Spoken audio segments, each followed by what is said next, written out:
Bhojpuri star Pawan Singh ने लोकसभा चुनाव लड़ने का ऐलान कर दिया है। इसके साथ ही यह भी साफ हो गया है कि अब वो बीजेपी छोड़ रहे हैं। बीजेपी ने पवन सिंह को पश्चिम बंगाल की आसनसोल सीट से टिकट दिया था, लेकिन उन्होंने आसनसोल से चुनाव लड़ने से इनकार कर दिया था। उस समय कहा गया था कि इस सीट पर टीएमसी की तरफ से शत्रुघ्न सिन्हा चुनाव लड़ेंगे और पवन सिंह बिहारी बाबू के सामने चुनाव लड़ने को तैयार नहीं थे। बाद में शत्रुघ्न सिन्हा को टीएमसी ने आसनसोल से टिकट भी दे दिया।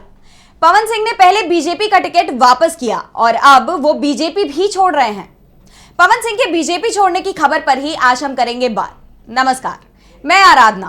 तो शुरू करते हैं पवन की बगावत की। बीजेपी ने पश्चिम बंगाल में अपने पुराने नेता शत्रुघ्न सिन्हा, जो आसनसोल से सांसद हैं, उनके खिलाफ पहले भोजपुरी स्टार पवन सिंह को टिकट दिया था, लेकिन उन्होंने चुनाव लड़ने से इनकार कर दिया तो एमएस आहलूवालिया को टिकट दिया।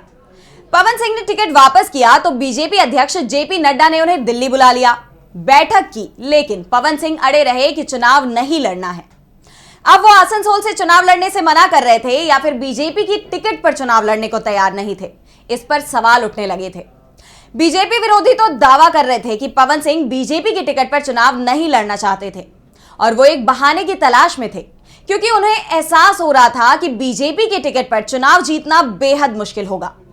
इसके बाद चर्चा यहां तक चल रही थी कि पवन सिंह आरजेडी की टिकट पर बिहार में आरा सीट से चुनाव लड़ सकते हैं, लेकिन ये चर्चाएं भी सच साबित नहीं हुई। इस बीच भोजपुरी स्टार ने निर्दलीय चुनाव लड़ने का ऐलान कर दिया, लेकिन आरा सीट की जगह अब वो काराकाट सीट से चुनाव लड़ने की बात कर रहे हैं। बिहार की काराकाट सीट पर सबसे आखिरी में 1 मई को 7वें चरण में वोटिंग होनी है। ऐसे में इस सीट पर चुनाव प्रचार के लिए उनके पास पर्याप्त समय भी है। सबसे बड़ी बात तो ये कि पवन सिंह ने जिस सीट का चुनाव किया है उस पर उनके खिलाफ ना तो बीजेपी का उम्मीदवार है और ना ही आरजेडी का। बीजेपी की तरफ से गठबंधन में ये सीट राष्ट्रीय लोक मोर्चा के उपेंद्र कुशवाहा के हिस्से में आई है। उपेंद्र अपनी पार्टी से यहां पर चुनाव लड़ रहे हैं। काराकाट सीट पर सबसे ज्यादा संख्या कोयरी मतदाताओं की है और उपेंद्र कुशवाहा इसी समाज से आते हैं, तो उनके खिलाफ महागठबंधन की तरफ से मैदान में उतरे सीपीआई-एमएल उम्मीदवार राजराम सिंह कुशवाहा भी कोयरी समाज से आते हैं। यानी एनडीए और महागठबंधन दोनों ही दलों ने एक ही जाति के उम्मीदवार मैदान में उतार दिए थे। ऐसे में पवन सिंह की एंट्री किसी एक का खेल बिगाड़ सकती है। पवन सिंह ने ऐलान किया कि मैंने अपनी मां से वादा किया था कि मैं इस बार चुनाव लड़ूंगा। मैंने निश्चय किया है कि मैं 2024 का लोकसभा चुनाव काराकाट बिहार से लड़ूंगा। वैसे ये तो साफ हो गया है कि पवन सिंह एनडीए और महागठबंधन दोनों में से किसी के भी समर्थन से नहीं लड़ रहे हैं, वो निर्दलीय चुनाव लड़ेंगे। ऐसे में सवाल उठ रहा है कि आखिर पवन सिंह के इस फैसले के पीछे कारण क्या है, क्योंकि एनडीए उम्मीदवार उपेंद्र कुशवाहा के साथ ही बीजेपी खेला करने की तैयारी में है। दरअसल पवन सिंह को बीजेपी हाईकमान का करीबी माना जाता है। जेपी नड्डा, अमित शाह के साथ उनकी कई बार मुलाकात हो चुकी है।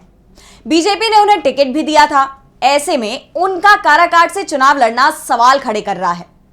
दरअसल पहले पवन सिंह आरा से चुनाव लड़ना चाहते थे, लेकिन यह सीट एनडीए में बीजेपी के कोटे में चली गई। बीजेपी ने आरके सिंह को टिकट दे दिया। ऐसे में पवन सिंह अगर आरा से चुनाव लड़ते तो फिर उन्हें बीजेपी के खिलाफ चुनाव लड़ना पड़ता। ऐसे में यहां तक दावा किया जा रहा है कि बीजेपी ने ही पवन सिंह तक मैसेज पहुंचाया कि वो आरा की जगह काराकाट सीट से चुनाव लड़े। ये सीट ना तो बीजेपी के पास है और ना ही जेडीयू के पास। उपेंद्र सिंह कुशवाहा की बीजेपी को कितनी जरूरत है, ये इसी से समझा जा सकता है कि 2019 में जब कुशवाहा महागठबंधन के साथ थे तो उन्हें 5 सीट चुनाव लड़ने के लिए दी गई थी, और जब कुशवाहा एनडीए के साथ आए तो सिर्फ 1 सीट पर समेट दिए गए और अब उन्हें काराकाट में ही फंसाने की तैयारी कर ली गई है। ऐसे में पहला सवाल तो बीजेपी पर ही उठ रहा है कि क्या जो खेल 2020 के विधानसभा चुनाव में बीजेपी ने नीतीश कुमार के साथ खेला था, क्या इस बार वो उपेंद्र कुशवाहा के साथ खेलने की तैयारी हो गई है? बीजेपी की कोशिश पहले से ही कुशवाहा वोट को अपने पाले में लाने की थी, जिस कारण से उसने कोयरी समाज से आने वाले सम्राट चौधरी को पहले बीजेपी का प्रदेश अध्यक्ष बनाया और फिर उन्हें डिप्टी सीएम बनाया गया। ऐसे में अगर उपेंद्र कुशवाहा कमजोर होते हैं तो सम्राट चौधरी का कद कुशवाहा समाज के अंदर और मजबूत हो जाएगा। तो उपेंद्र कुशवाहा, जो पिछले 2 चुनाव लगातार हार चुके हैं, उनके लिए मुश्किलें बढ़ जाएंगी। ऐसे में पवन सिंह भले ही चुनाव लड़ने का ऐलान कर रहे हों, लेकिन सवाल बीजेपी पर उठ रहे हैं। क्या पवन सिंह बीजेपी का मोहरा है जिनके सहारे उपेंद्र कुशवाहा को ठिकाने लगाने की कोशिश हो रही हो? क्योंकि कुशवाहा या पवन सिंह कोई भी चुनाव जीते, बीजेपी को कोई नुकसान होता नहीं दिख रहा, और अगर दोनों ही हार जाए और सीट महागठबंधन के हिस्से चली जाए तो भी बीजेपी को कोई नुकसान नहीं है। वैसे दावा तो यहां तक किया जा रहा है कि काराकाट सीट पर बीजेपी के स्थानीय नेता उपेंद्र कुशवाहा की जगह पवन सिंह का समर्थन कर रहे हैं, और अगर ऐसा हुआ तो फिर उपेंद्र के लिए मुकाबले में आना भी मुश्किल हो जाएगा और मुकाबला पवन और महागठबंधन के राजाराम के बीच सिमट सकता है। यानी पवन के चुनाव लड़ने का सबसे बड़ा नुकसान उपेंद्र कुशवाहा को दिखाई दे रहा है, जिस कारण से उनकी नींद भी उड़ती हुई दिखाई दे रही है।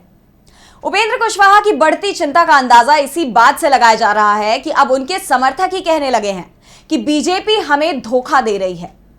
दरअसल अगर काराकाट सीट के जातीय समीकरण देखें तो इस सीट पर सबसे ज्यादा करीब 2.5 लाख वोट कोयरी समुदाय का है, 3 लाख वोट सवर्ण है, जिसमें से 2 लाख राजपूत हैं। राजपूत वोट बिहार में बीजेपी का कोर वोटर माना जाता है।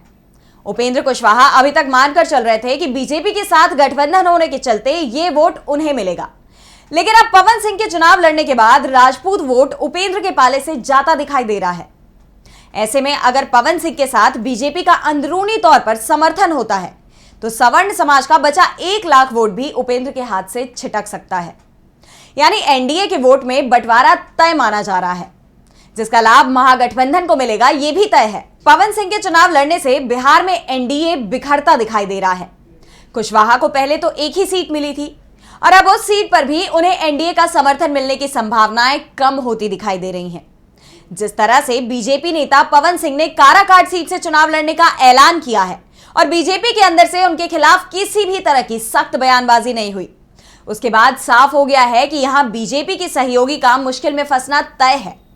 ऐसे में यह भी सवाल हो रहे हैं कि क्या चुनावों से पहले ही उपेंद्र कुशवाहा एनडीए को छोड़ सकते हैं, क्योंकि बीजेपी ने तो उनके साथ खेला ही कर दिया है। वो अपनी ही सीट पर बुरी तरह से फंस गए हैं और शायद पूरे चुनाव प्रचार में काराकाट से बाहर ही नहीं निकल पाए। इसके बाद यह भी कहा जा रहा है कि उपेंद्र कुशवाहा के समर्थक भी अब इसे लेकर बैठक कर रहे हैं। अगर बीजेपी ने पवन सिंह को चुनाव मैदान से हटाने का दबाव नहीं बनाया तो कुशवाहा के समर्थक भी बिहार में बीजेपी उम्मीदवारों से दूरी बना सकते हैं। यानी अब बिहार में एनडीए बिखरता हुआ दिखाई दे रहा है।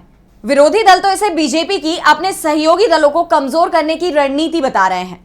पहले नीतीश को कमजोर करने की रणनीति बीजेपी ने बनाई थी, तो इस बार उपेंद्र कुशवाहा उसके निशाने पर आ गए हैं। तो आज की हमारी स्पेशल रिपोर्ट में बस इतना ही। अगर आपको ये रिपोर्ट पसंद आई तो वीडियो को लाइक करना ना भूलें और चैनल को सब्सक्राइब कर लें। नमस्कार। हमारे चैनल से जुड़े रहने के लिए YouTube पर टाइप करें DB लाइव, सब्सक्राइब बटन को क्लिक करें और बेल आइकन को दबाना ना भूलें ताकि खबरें आप तक पहुंचती रहें। देखते रहिए DB लाइव, क्योंकि यहाँ हैं खबरें लगातार।